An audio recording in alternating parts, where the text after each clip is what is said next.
Welcome to episode 3. Tonight we're talking heat treating and finish grinding, and we're going to get started now.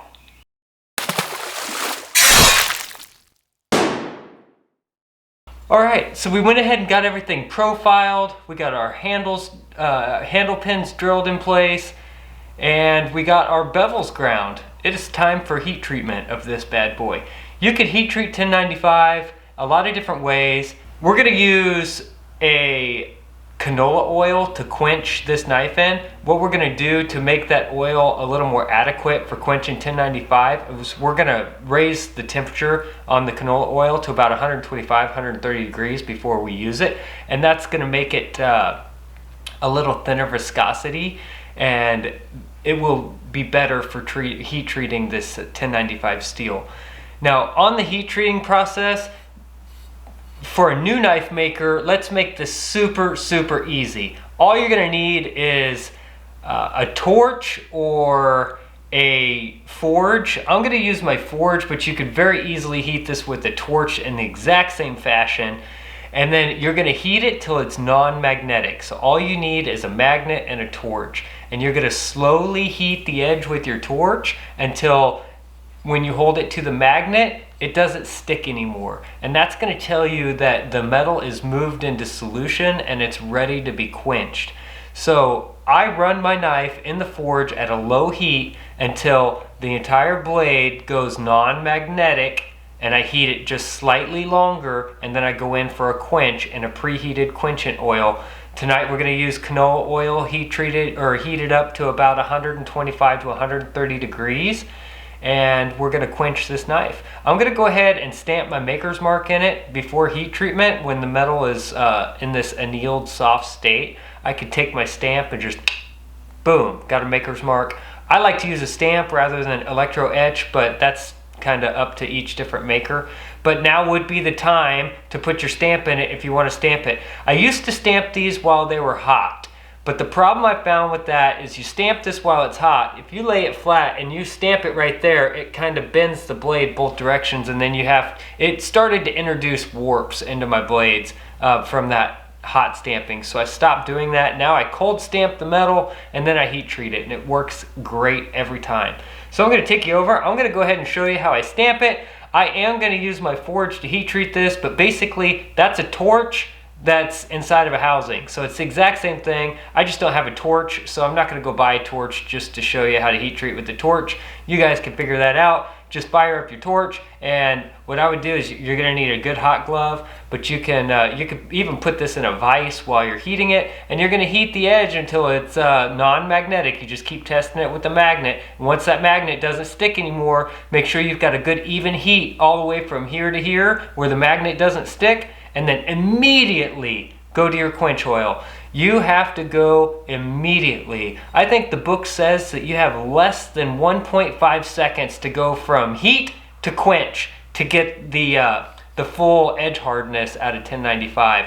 So that is super quick. And then when you put the knife in your quenchant oil, it's very important to agitate your knife very quickly, because what happens is a vapor jacket can form on this metal where it's not allowing the oil direct contact to the surface area, and it's not gonna quench the steel as fast as it should. So yes, we're gonna preheat the oil. That helps.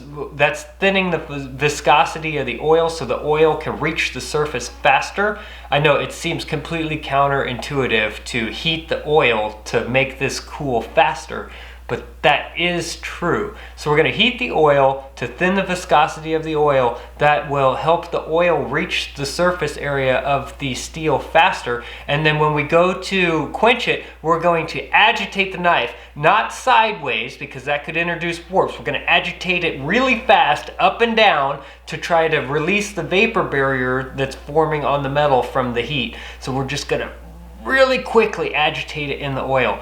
After that, we're going to take a file and we're going to make sure that we can skate a file. That means that the teeth of the file do not grab the metal. If this skates a file, then that means that we got it hard enough to make a knife out of. The files are going to be harder than than most knives already. So if this skates a file, then this is going to be very hard, and then it'll be ready for us to put into the oven for a temper cycle. So let's go ahead and get started. We're gonna put it right there. So I'm gonna turn this sideways so I can see it, because this is very important. You definitely don't want to get this part wrong. Get that right where you want it. I use a nice heavy hammer so I can get a good smack on it. Make sure that I'm square. That's where I'm gonna want it. Boom. It's there.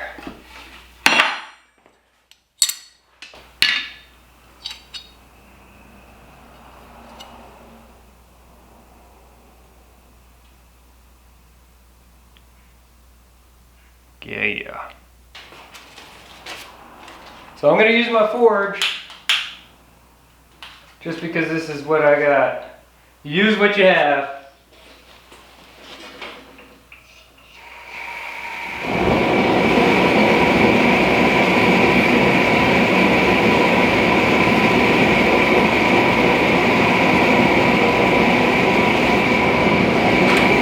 This is what I use to heat treat my quenching tank with.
All right, so here's the knife. We just got it heat treated. We got it tempered in the oven at 425 for 2 hours. That's pretty good for 1095. Now what we're gonna wanna do is take it into the finishing processes. When I profile this to clean up this outside edge and I slide it across my work surface, sometimes it introduces scratches on the flats. So I definitely don't want to sand the flats first and then profile it because I'll add new scratches. So what I like to do is I like to refine my profile and take that out to about 400 grit.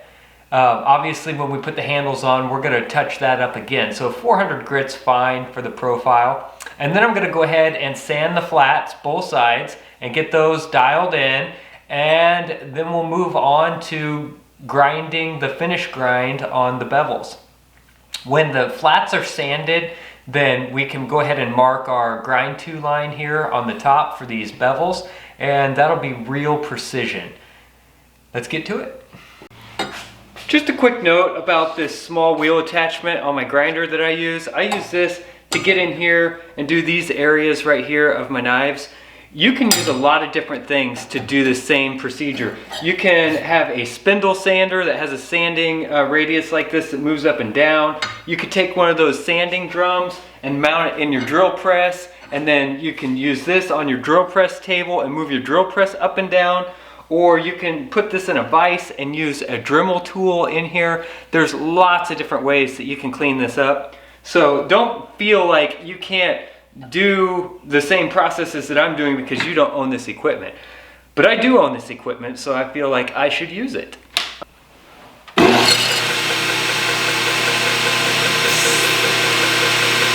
You never want to stop in any place. Right from the second you touch it, you want to move right through. If you stop or dwell in one place, you're going to cause a divot. That's the worst thing that you can do. All right. Looking good there.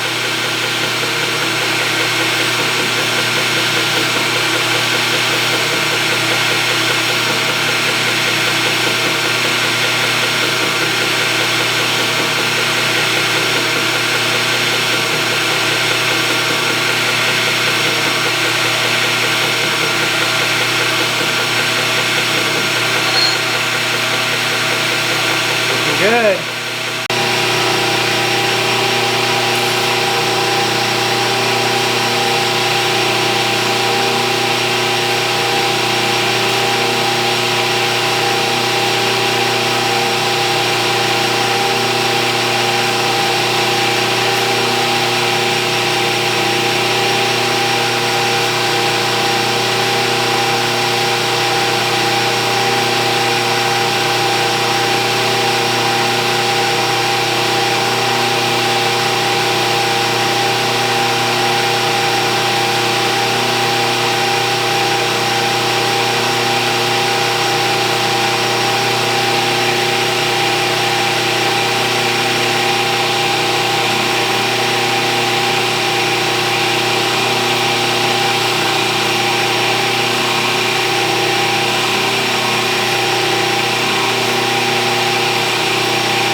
So what I do to sand my flats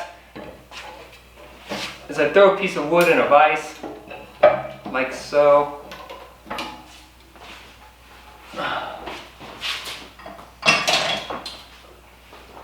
A big C-clamp, I lay the blade on there.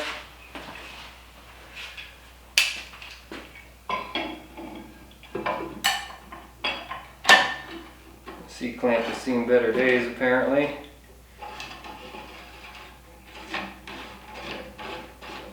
This is my sanding fixture. Can't get any easier than that. I mean, we're talking like you could just rip a 2x4 and use this. What this allows me to do is have a flat surface to sand on where I can sand these flats and not get poked by the tip. So this is my setup for hand sanding. Bucket of water, sanding sled, knife. I've got strips of 220 cut here and anything that's flat. So what I'll do is I'll use this to wrap my sandpaper around and sand these flats. You never want to touch this with sandpaper without it on some sort of backing material so that you don't roll over your edges, because remember, you're trying to keep that edge crispy. You're trying to sand these flats without rolling over the edges, and you also don't want to create any other imperfections by pushing your fingers in with sandpaper. So the worst thing that you could do is to use your thumb on a piece of sandpaper. That's definitely not what we're going for here. I used to use Windex because it doesn't cause your blade to rust, but now I've done this so long, I just use water through the whole process because I'm doing these knives from start to finish pretty rapidly. Now, if I do walk away from a knife at night, all I do is make sure that I dry it off really well and throw some oil on it. Other than that, the water works really, really well because you can throw a lot of water on there, which helps your sandpaper last longer, your wet dry sandpaper. This paper's made to work in a wet condition. So yeah, you can use Windex on it and that works good, but Windex dries out my hands a lot more than just using water. So I definitely like this method of just using water with the sandpaper, and it allows you to get some really nice finishes super quick too.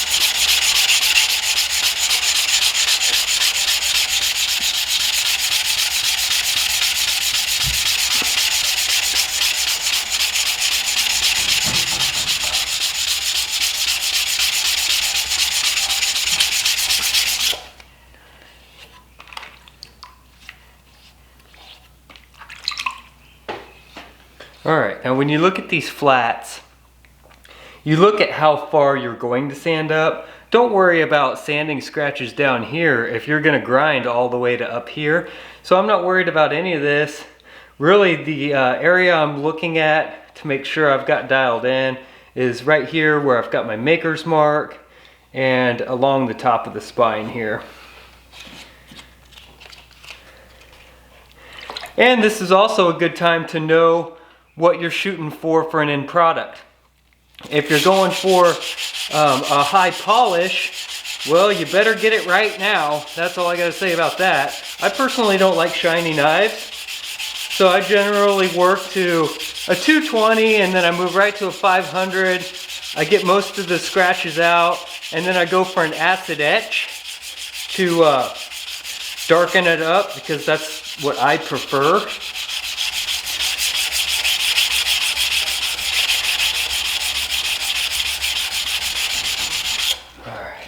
Good on that side.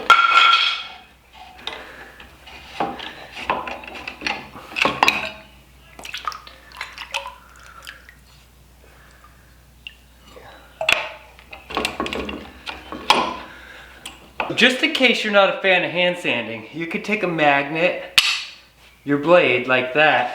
You could come up to a grinder and you can grind these flats also. You have to be really careful on a grinder when you're grinding flats on a magnet like this.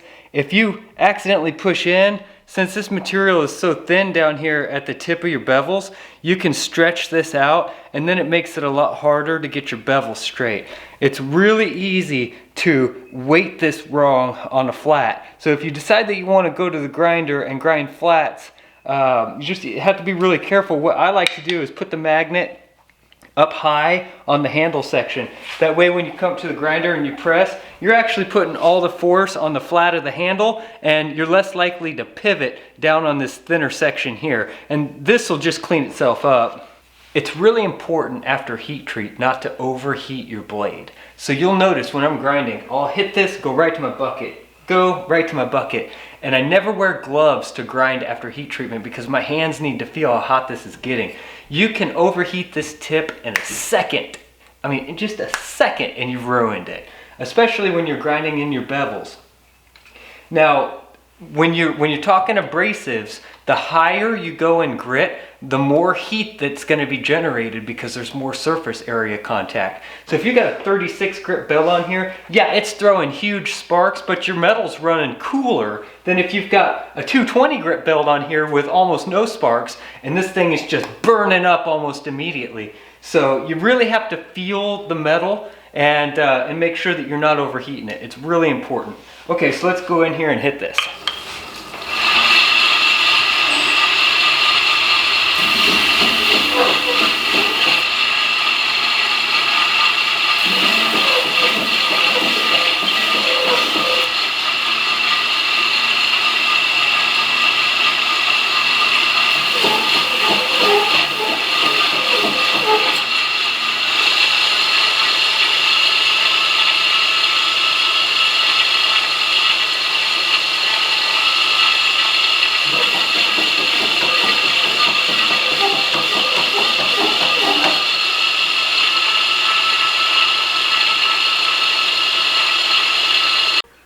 Alright, we got the flats cleaned up. Now it's time to go back to the trusty layout fluid. Put a little bit on both sides. We're going to lay this out so we can mark out how high we want our bevels. And then we'll put our bevel jig back on and finish grind this bad boy. Now keep in mind, this is a very simplistic design. I'm going to do a whole bunch of more tutorials and show you the progression in knife making all the way up to some of your hardest designs. I figured I'd start with an easy one and move up from there. Let's go. I don't want to go too much higher than we've already got there. Let's go right about there.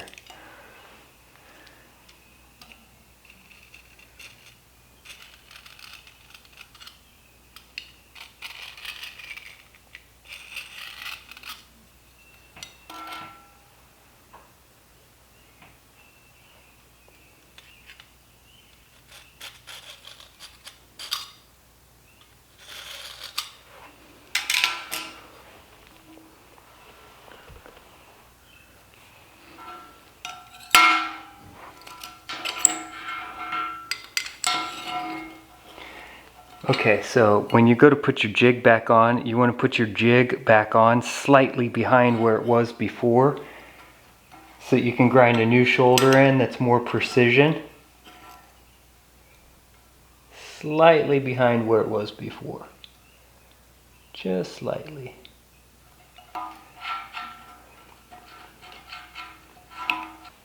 Okay, so I've just put a fresh 80 grit belt on here.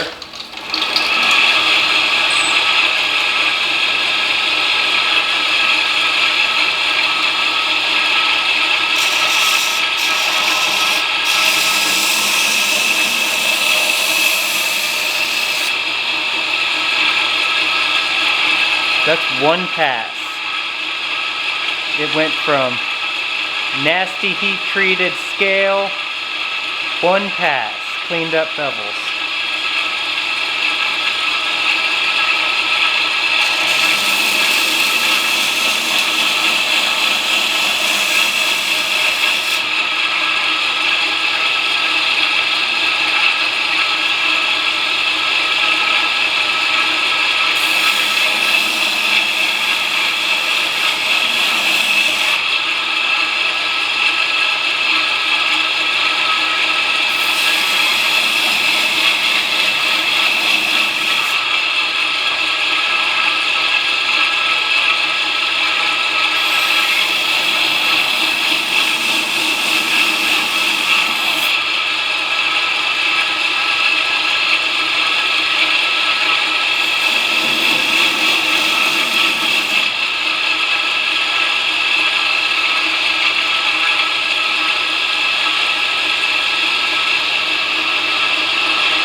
Okay, so right there, you can see I've got a little bit more blue here, less there, and more here.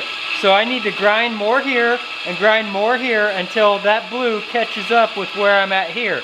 When this catches up to that, then I can start taking even swipes.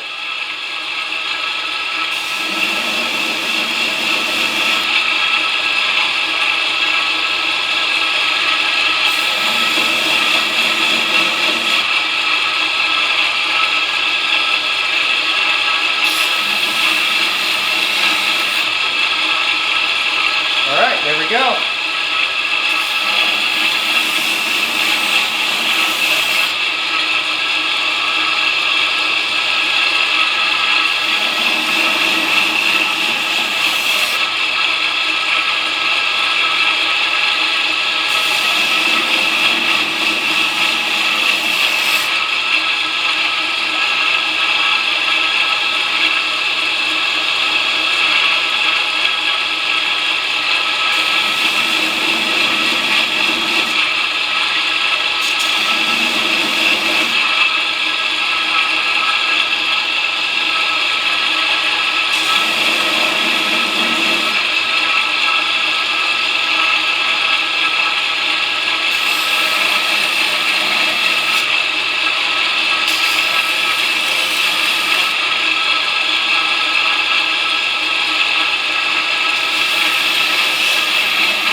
Perfect grind. All right, now I'm going to take you to the other side and get a close-up so you can see it from start to finish close. That's what we're starting with.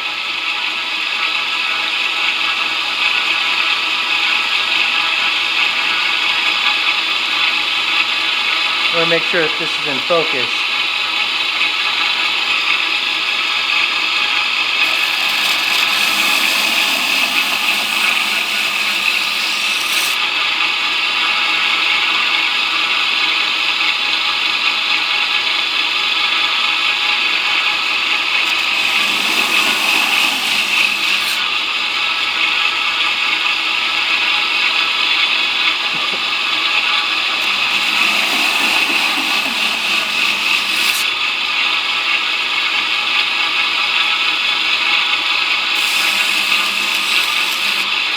Alright, see how I've got a lot of blue up here?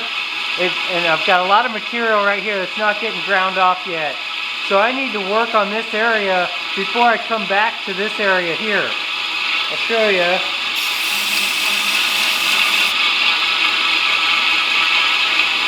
That helped.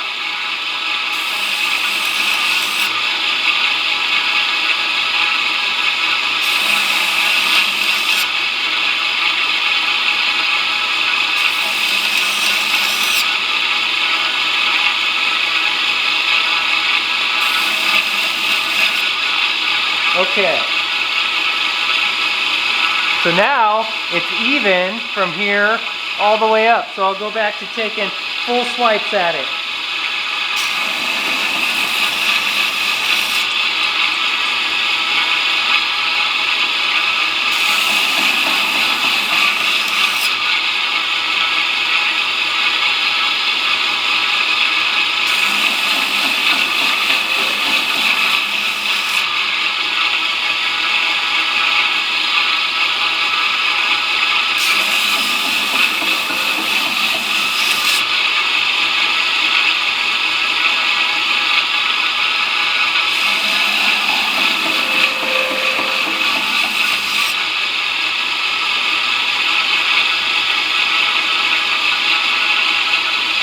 So now I've got it even here, but I've still got a little more up there to go.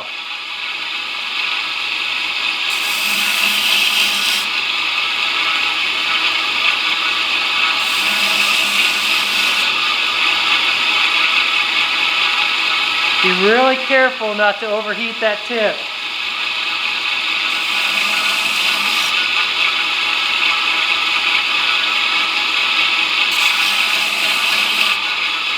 There we go. All right.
There it is. So tonight we cleaned up the profile first, then we sanded the flats, and then we finished ground the bevels. Next we'll move on to hand sanding. Hand sanding is an extremely integral part of knife making, so I'm going to dedicate an entire video to how to hand sand properly. That'll be part 4. I'll see you guys there.